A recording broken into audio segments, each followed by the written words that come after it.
give us a brief rundown of what happened in court today. Okay, so we were in court this morning. As you can see, we just finished the proceedings before court 9.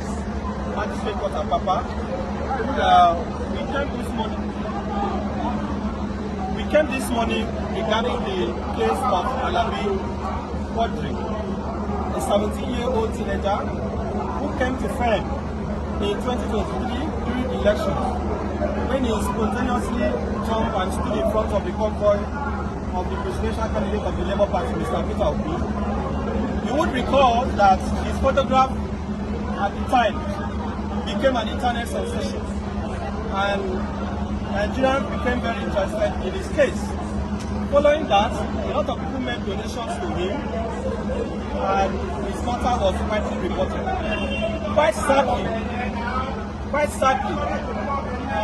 people in the community some people in the community, so-called area boys, felt entitled to be settled in quotes or to be appeased, and they demanded that part of the monies you've donated to Quadri be given to them.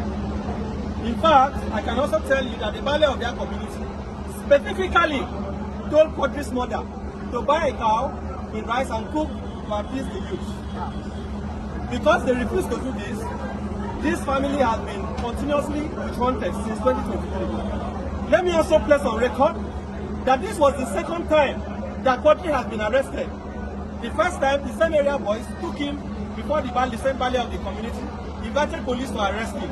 At that time, we did not hear about it. So in January, he was returning from work at night when two boys grabbed him, dragged him to the Amokoko Divisional Police Headquarters, and told the DPO that Quadri was involved in street fighting.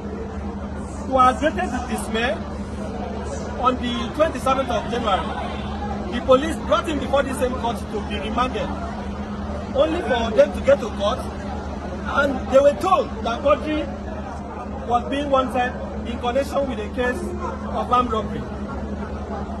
The family was very shocked by this development. The family had no hand in this, and therefore nobody heard about it until one Hasana brought this matter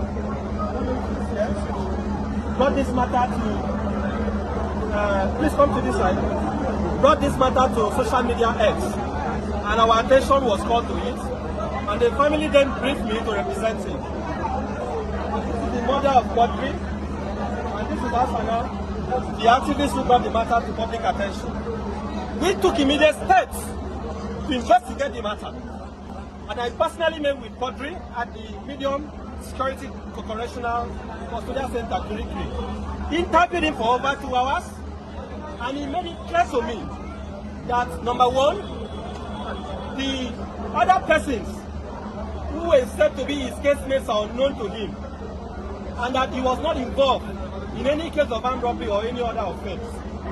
We therefore took steps to bring the matter to the attention of the DPP. Finally, the Director of Public Prosecution issued a legal advice, and as you can see today, the court found that Alabi Quadri had no case to answer, he was not involved in armed robbery, and there was no basis for him to be arrested.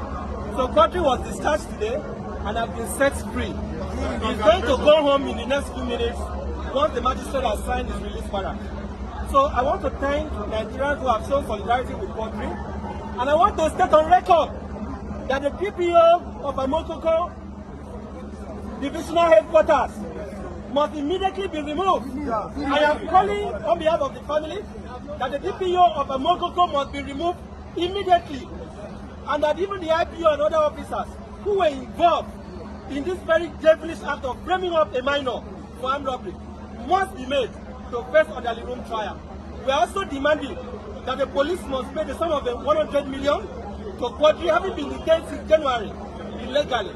Lastly, we demand a public apology from the Nigerian police, and we ask the Inspector General of Police and the Commissioner of Police, Lagos State Commissioner of Police, to ensure that these measures are taken.